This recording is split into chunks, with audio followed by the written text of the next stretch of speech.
बात करते हैं सिख की, द सिख की, क्योंकि आप लोगों को यह सारा कुछ पढ़ना है एक अध्याय के अंतर्गत, और इस अध्याय का नाम है political changes in the 18th century. और यह अध्याय आप लोगों को आपकी कक्षा 7 में इतिहास के तहत पढ़ना है, और इतिहास जो है सामाजिक विज्ञान विषय का हिस्सा है। पीएसबीआई के पाठ्यक्रम और पारस प्रकाशन पुस्तक के अनुसार, पारस प्रकाशन के अनुसार आप लोगों की पढ़ाई हो रही है, और मैं दमोही श्रीवास्तव आप सभी लोगों का सामाजिक विज्ञान शिक्षक आप लोगों को अलग अलग चीजें पढ़ाता हूं। और अभी बात करूंगा इसी अध्याय में आगे की, जहां पर हम लोगों ने पिछली कक्षा को विराम दिया था, वहां से आगे बढ़ेंगे और बात करेंगे द सिख की, क्योंकि पिछली कक्षा में हम लोगों ने राजपूत, द राजपूत के बारे में, राजपूत के बारे में हम लोगों ने देखा था और जंतर मंतर इन सारी चीजों की बात की थी। अब हम लोग बात करेंगे सिख की, सिख साम्राज्य की। 18th सेंचुरी में सिख साम्राज्य में कौन कौन से पॉलिटिकल चेंजेस या कौन कौन से बदलाव देखने को मिले। लिखा हुआ है, the Sikh community organise themselves into a state called Punjab.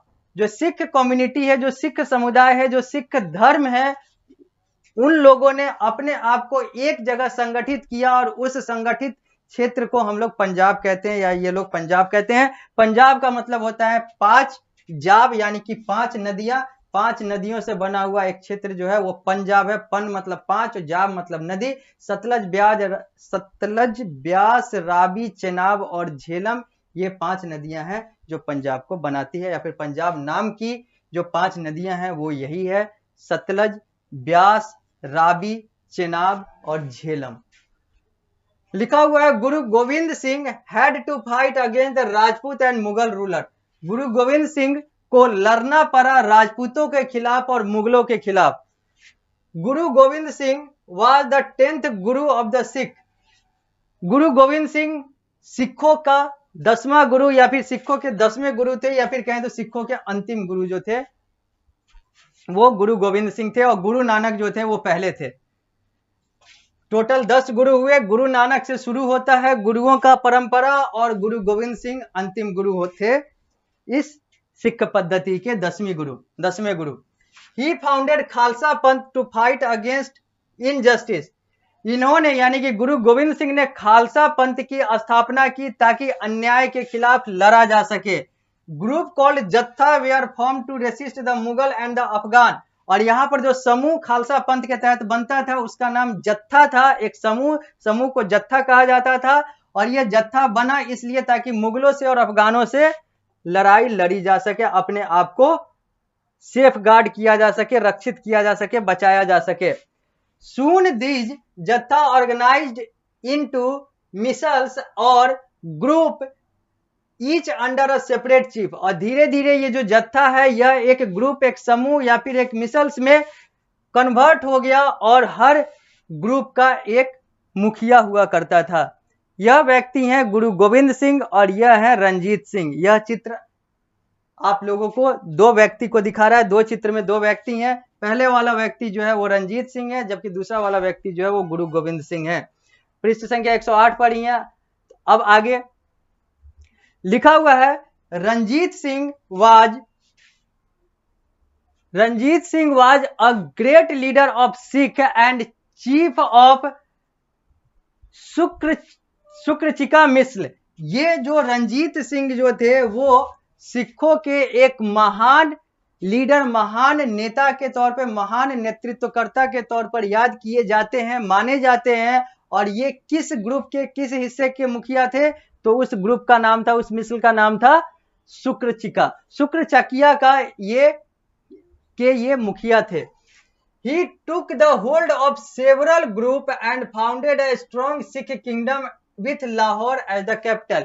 और धीरे धीरे रंजीत सिंह ने अलग अलग ग्रुप पर, यानी कि अलग अलग जो इनका जो जत्था था, मिसल था, उस पर इन्होंने नियंत्रण किया, उसको एक साथ जोड़ा, अलग अलग समूहों को एक साथ जोड़ा, और एक सिख साम्राज्य की स्थापना की, और सिख साम्राज्य का राजधानी इन्होंने लाहौर को बनाया।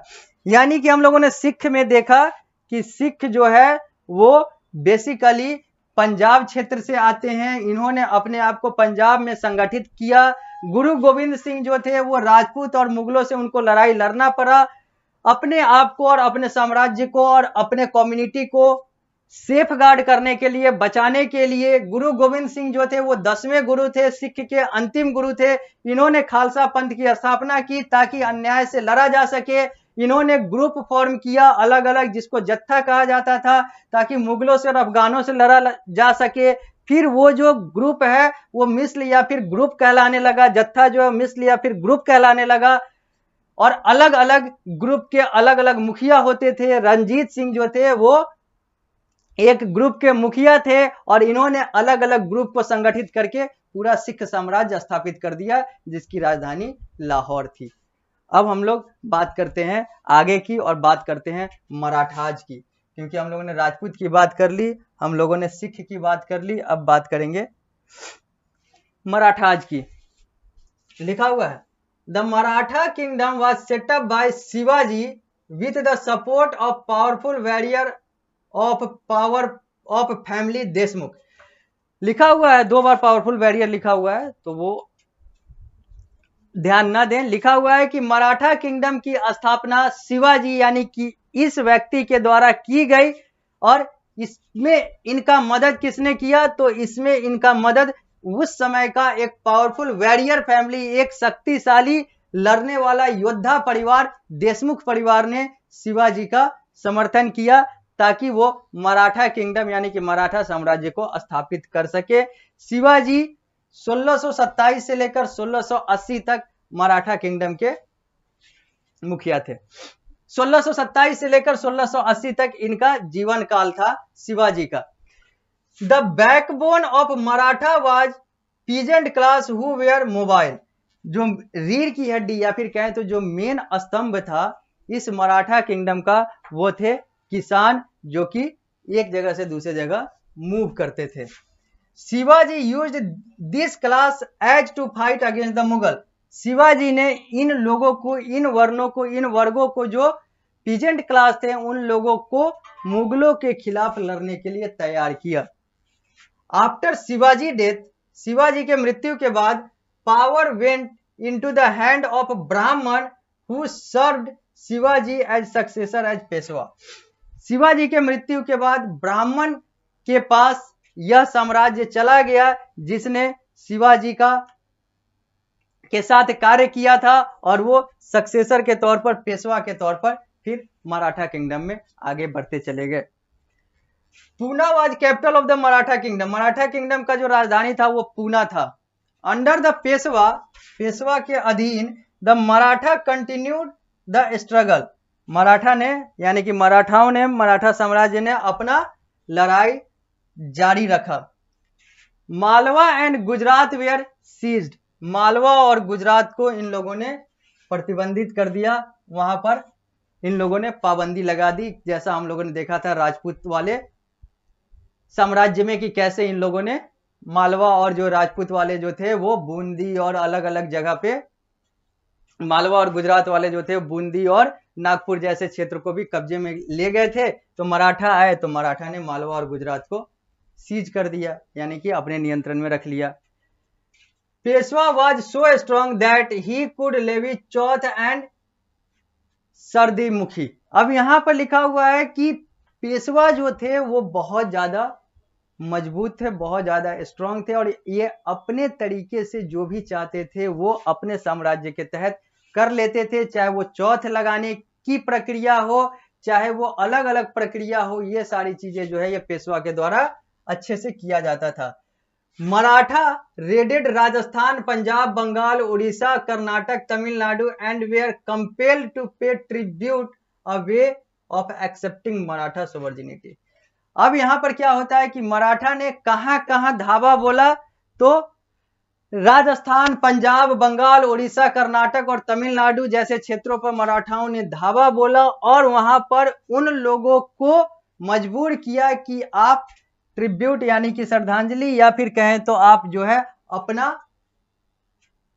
अपना जो है समर्पण, अपना जो वफादारी है वो हमारे प्रति यानी कि मराठाओं के प्रति दिखाएं। ये इन्होंने राजस्थान, पंजाब, बंगाल, उड़ीसा, कर्नाटक और तमिलनाडु जैसे क्षेत्र पर रेड करके किया। आगे, beside having a big empire the Maratha had a great administration system. मराठाओं के पास तो बड़ा साम्राज्य था ही था, इसके साथ मराठाओं के पास एक बड़ा प्रशासनिक प्रणाली भी था। After conquest revenue collection was given attention. लड़ाई के बाद पैसा कितने अच्छे तरीके से कलेक्ट किया जाए, कितना अच्छे तरीके से आए, कितना ज्यादा से ज्यादा आए, इस पर ध्यान दिया जाने लगा। Agriculture was encouraged and trade revived. Agriculture यानी कि कृषि को प्रोत्साहित किया गया और जो व्यापार था उसको भी सही तरीके से आगे बढ़ाया गया। The great Maratha chief were Scindia of Gwalior. Gwalior का जो सिंधिया था वो मराठा के चीफ के तौर पर, एक महान मराठा चीफ के तौर पर याद किया जाता है। यानी कि सिंधिया परिवार या फिर ग्वालियर का जो सिंधिया घराना था, ये लोग ग्रेट मराठा चीफ्स के तौर पर जाने जाते हैं। बड़ौदा के गायकवाड़, नागपुर के भोसले, ये सब भी ग्रेट मराठा चीफ के तौर पर जाने जाते हैं। ग्वालियर का सिंधिया, बड़ौदा का गायकवाड़ और नागपुर के Bhonsle. The trade was prosperous. जो व्यापार था वो ठीक ठाक अच्छा खासा धन दे रहा था। Poona was the capital of Maratha. ये पहले भी लिखा हुआ है कि पूना जो है वो मराठाओं की राजधानी थी। अब हम लोग बात करेंगे जाट्स की, ये जाट कौन होते हैं। लेकिन जाट के बारे में, जाट साम्राज्य के बारे में हम लोग अगली कक्षा में बात करेंगे। और अगली कक्षा जो होगी वो इस अध्याय की अंतिम कक्षा होगी। यानी कि जो अभी हम लोग अध्याय कर रहे हैं, the political changes in 18th century, इसकी अंतिम कक्षा हम लोग करेंगे अगली कक्षा में। और हम लोग बात करेंगे जाट्स की, और क्विक रिकॉल करते हुए हम लोग एक्सरसाइज और क्रिएटिव एक्टिविटी की बात करते हुए पूरे अध्याय को संपूर्ण कर लेंगे। तो मिलते हैं अगली कक्षा में, वहीं पर इस अध्याय को संपूर्ण किया जाएगा।